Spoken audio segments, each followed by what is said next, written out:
नमस्कार दोस्तों, मैं सरोज पांडे। महात्मा गांधी की हत्या आज के दिन हुई थी 30 जनवरी 1948, 30 जनवरी 1948। 30 जनवरी को हम लोग शहीद दिवस के रूप में भी मनाते हैं। और आज के दिन महात्मा गांधी की हत्या हुई थी। उसको लेकर के बचपन से लेकर के आज तक जो मेरे मन में गांधी जी के लिए जो विचार रहे हैं, उसे मैं अपने सामने प्रकट करना चाहता हूँ। और ये बताना मैं बहुत ज़रूरी समझता हूँ कि गांधी जी की हत्या जिन्होंने की, नाथूराम गोडसे ने, उनसे मैं 2 सवाल पूछना चाहता हूँ। अगर वो आज होते या जहाँ कहीं भी है दुनिया में, ब्रह्मांड में, उनसे मैं पूछना चाहता हूँ, महात्मा गांधी की हत्या उन्होंने जिस आधार पर भी की, कृपया ये मुझे बताइए कि भारत का बंटवारा कौन चाहता था? जब 1920 के आसपास में गांधी जी भारत में आए, साउथ अफ्रीका में थे लगातार वो 30 साल तक। और साउथ अफ्रीका में रह करके गांधी जी ने अंग्रेजों से लगातार संघर्ष किया है, लड़ाइयाँ लड़ी है। गांधी जी मुझे लग रहा है कि 25 वर्ष के आसपास में जब उनकी उम्र रही होगी, उनका संघर्ष शुरू हो चुका था अंग्रेजों के साथ साउथ अफ्रीका में।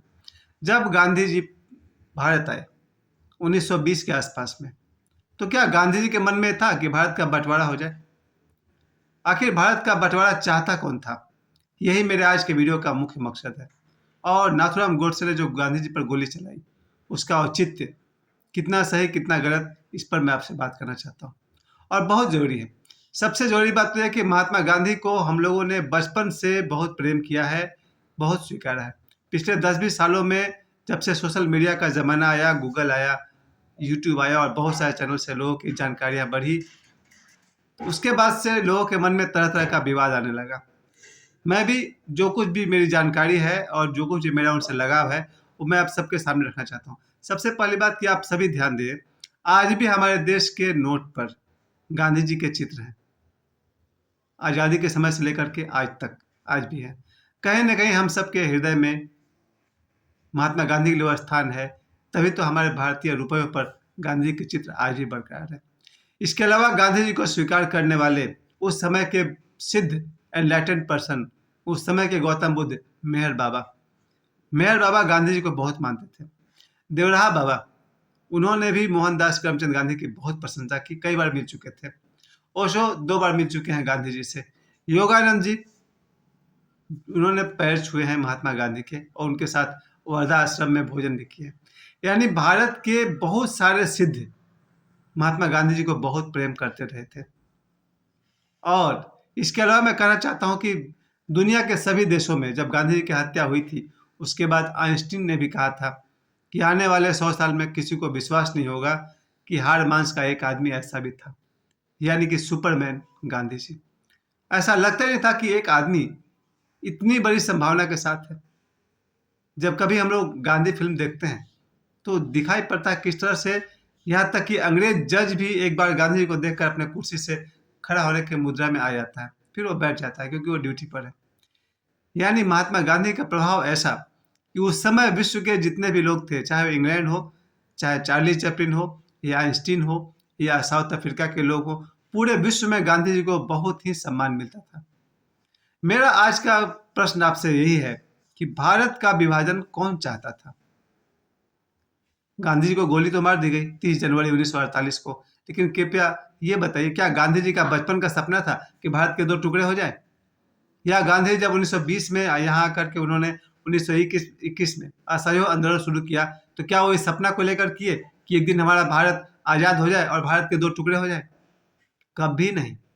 गांधी जी कभी नहीं चाहते थे भारत का विभाजन हो जाए। तो फिर कौन चाहता था?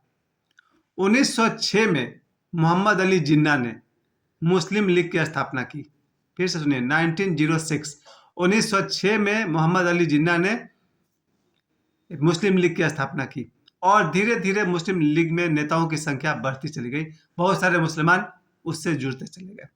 कांग्रेस और मुस्लिम लीग अलग-अलग हो गए और 1935 तक आते-आते मुसलमानों की संख्या मुस्लिम लीग में इतनी बढ़ गई। और जिन्ना को एक बात की बहुत तकलीफ थी कि गांधी जी हमेशा राम राम जपते रहते थे और क्या-क्या उनका भजन था ना, ईश्वर अल्लाह तेरो नाम, सबको सन्मति दे भगवान। जिन्ना को बुरा लगता था कि धर्म और राजनीति को गांधी जी एक साथ क्यों रखते हैं, और इस बात से जिन्ना बहुत चिढ़े हुए थे। उनका ख्याल था कि राजनीति अलग चीज़ है, धर्म अलग चीज़ है। लेकिन आज 2024 में देखिए, आज से एक सप्ताह पहले जब भगवान श्री राम का, रामलला जी का प्राण प्रतिष्ठा हुआ, क्या वहां धर्म और राजनीति अलग अलग था? धर्म का, अध्यात्म का कार्यक्रम तो हो रहा था। वहां मौजूद कौन कौन थे? हमारे माननीय प्रधानमंत्री मोदी जी थे। खैर, welcome back to before freedom. तो जिन्ना को पसंद नहीं था कि गांधी जी धर्म और राजनीति को एक साथ जोड़कर चले, और मनमुटाव बढ़ता चला गया। 1940 में लाहौर के एक अधिवेशन में, एक मीटिंग में, जिन्ना ने एक अलग देश की मांग की। ध्यान दीजिए, मैं ये कह रहा हूं, 1940 में मोहम्मद अली जिन्ना ने लाहौर के अधिवेशन में अलग देश की मांग की। मुसलमानों के लिए अलग देश उसको चाहिए, पाकिस्तान। गौर कीजिएगा, यही मेरे आज के वीडियो का मकसद है। देश का बंटवारा चाहते थे जिन्ना। देश का बंटवारा हुआ किसके अधिवेशन में? माउंटबेटन के अधिवेशन में।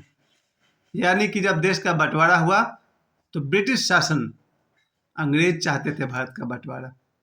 यस, यही दो लोग थे।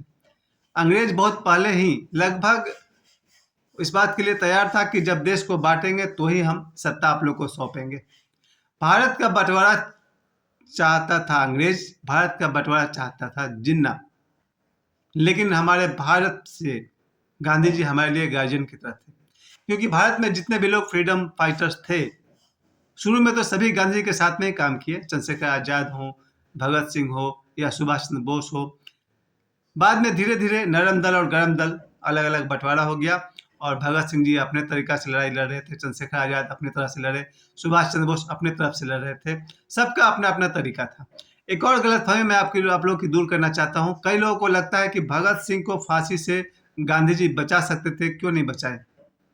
प्यारे दोस्तों, इस गलतफहमी को दूर कीजिए। इसमें गांधी जी का कोई दोष नहीं है, क्योंकि भगत सिंह को फांसी नहीं होगी, ये बात अंग्रेज ने गांधी के सामने रखी थी। गांधी जी ने कहा कोई शर्त? अंग्रेज ने कहा शर्त है, भगत सिंह को लिख के माफी मांगनी पड़ेगी अंग्रेजी सरकार से कि उसने जो किया वो गलत था। गांधी जी समझ गए कि इम्पॉसिबल है, भगत सिंह माफी नहीं मांगेंगे। खैर, गांधी जी ने अपने तरफ से एक प्रयास किया। अपने किसी बड़े आदमी को उन्होंने भेजा भगत सिंह के पास, जेल में थे भगत सिंह उस समय, और उन्हें ये बात रखी गई सामने। भगत सिंह से कहा गया कि गांधी जी के सामने यह शर्त रखी गई है कि अगर तुम माफी मांगते हो लिखित रूप से अंग्रेज से, तो तुम्हें फांसी से बचाया जा सकता है। आपको क्या लगता है कि भगत सिंह ने माफी मांग लिया होगा अंग्रेजों से? कभी नहीं। भगत सिंह ने माफी नहीं मांगी, जिसके कारण अंग्रेजों ने भगत सिंह को फांसी दे दिया। लोग आज तक गांधी जी को दोषी मानते हैं कि गांधी जी भगत सिंह को बचा सकते थे, नहीं बचाए। खैर, आप सभी समझ गए होंगे, भगत सिंह के फांसी में, भगत सिंह के शहादत में अंग्रेजों का हाथ है, गांधी जी का नहीं। वापस मैं लौटता हूं अपनी बात पर कि जब देश का बंटवारा जिन्ना चाहता था, देश का बंटवारा अंग्रेज चाहते थे, धीरे धीरे इतना मनमुटाव बढ़ गया। और अंग्रेजों का तो शुरू से यही चाल था, डिवाइड एंड रूल। फूट डालो और शासन करो, विभाजन करो और शासन करो। डिवाइड एंड रूल को मानने वाले अंग्रेज, और उन्होंने मुसलमानों को हिंदुओं से अलग करने का प्लान कर लिया, और हमारे देश का बंटवारा होना तय हो गया। यहां तक कि मैं तो कई बार कहता हूं कि ये मुसलमान कौन है। इस पर मैं पहले ही बोल चुका हूं, आज फिर कहना चाहता हूं कि जब भी बाहर से कोई भी मुसलमान आया है, चाहे अफगानिस्तान से आया है या फरगान से आया है, बाहर से कोई भी मुसलमान, ये बाबर वगैरह सब बाहर से आए थे। यहाँ आने के बाद उन्होंने यहाँ की स्त्रियों से विवाह किया या अवैध संतान जैसे भी हुआ।